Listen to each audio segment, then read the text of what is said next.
agora, para existir essa maturidade política, demora um tempo.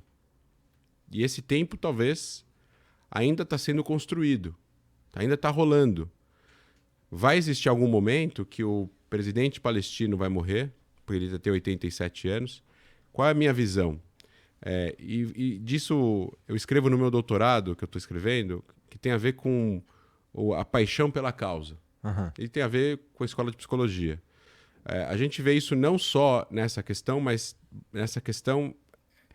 Você tem um grupo de pessoas que são os veteranos e os pioneiros da OLP, que fundou-se em 64, tá?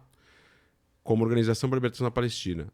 Nessa época, eles queriam libertar a região da Palestina, onde hoje é Israel. Não Gaza e Cisjordânia, que estava na mão na época do Egito e da Jordânia. Uhum. Só o que era Israel.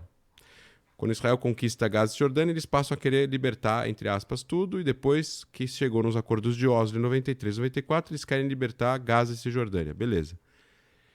Eu acho que essas pessoas que estão envolvidas com a representação da autoridade palestina e da OLP, elas estão lá e elas têm os benefícios de estarem lá, a atenção, a imprensa, a atenção que isso chama para o mundo. Bem ou mal, o conflito palestino-israelense é um conflito pequeno, perto de outros, que matou pouca gente perto de outros. Compara com o Iêmen, com o Iraque, com o Afeganistão, com o Sudão, com a Eritreia, os números são 2, 3 zeros a mais, né? No Iêmen morreram 300, 500 mil pessoas. Na Síria morreram 700 mil. E por aí vai. Só que a região de Gaza e Cisjordânia não tem petróleo, não tem gás, não tem recurso, não tem nada. Então, de recursos humanos, eu digo. De recursos naturais, eu digo. Então, por que chama tanta atenção? Então, essa atenção, o presidente palestino, ele liga para o presidente americano. E tem presidente de outros países maiores e mais ricos que não tem essa coisa de ligar. Ele liga para o presidente da Rússia. Então, ele está no centro e no epicentro de uma tensão mundial há muito tempo por causa da criação da OLP e toda a luta que eles fizeram, que foi por muito tempo baseado em terrorismo e depois foi para a luta política em 93, 94. Eu acho que chegou um momento que você já tem mais seus 70 e 80 anos de idade, que você se construiu dentro da causa. Uhum. A causa foi o motivo pelo qual te levou a ser agora presidente. Se você assinar um acordo de paz Entendi. e você terminar o conflito, e aí, realmente, as duas propostas de paz que Israel ofereceu em 2000 e em 2008, estava escrito no final do documento: End of conflict, end of all demands. Tipo, se você assinar agora, tudo bem. Troca território, assentamento, refugiados, resolve tudo, Israel continua existindo, os refugiados vão morar agora no que vai virar o Estado palestino, legal, nananã. Legal. Tudo se resolveu, os pilares se resolveram, a parte semântica se resolveu, tudo se resolveu, acabou. Acabou as demandas e acabou o conflito. Eu acho que, em algum momento, psicologicamente, eles falam assim, bom,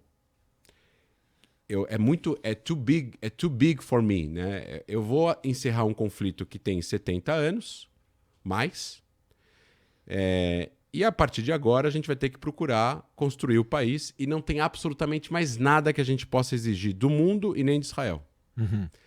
E eu acho que como o conflito levou eles aonde eles estão, eles têm uma trava aonde a causa vira mais importante do que resolver a causa. Eu acho que... Um impasse. Vira um impasse psicológico.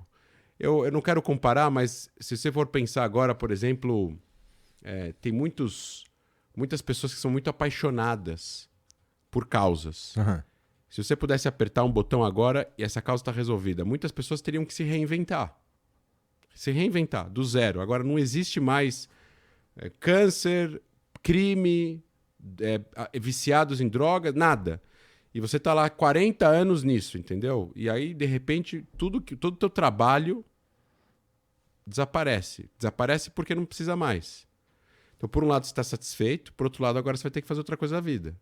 E eu acho que existe sim uma trava. E o que eu pesquiso é, será que realmente a autoridade palestina e essas lideranças da velha guarda, não a nova, mas a velha guarda, ela realmente tem interesse de terminar o conflito ou ela gostaria de continuar no status quo? Porque o status quo para ela dá a ela bastante visibilidade, bastante poder, ela tem o passaporte diplomático, ela goza da liberdade de ir para lá e para cá, ela aparece em jornais, ela dá entrevistas, ela tá lá falando tudo que ela quer falar contra Israel.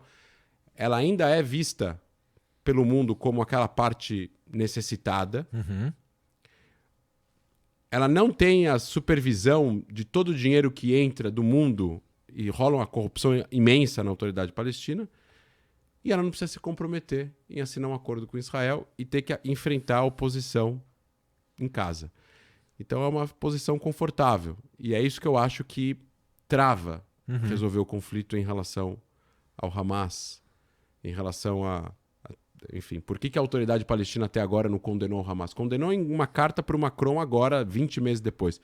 Mas eles poderiam ter feito muito mais, muito mais, e muito mais, e muito mais. Então, assim... eu tenho informações de gente que não quis ver o vídeo de 7 de outubro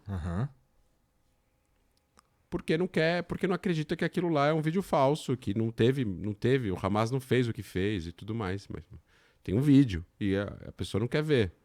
Então, assim, voltando para a primeira parte do que você falou de esquerda e direita, isso é um problema, na minha opinião, isso é um problema endêmico da polarização política no mundo. Sim. Não é sobre esse tema apenas. É cartilha, é a política ideológica. Quando você tem a política ideológica, quando você coloca ideologias, a ideologia vai em cima dos fatos.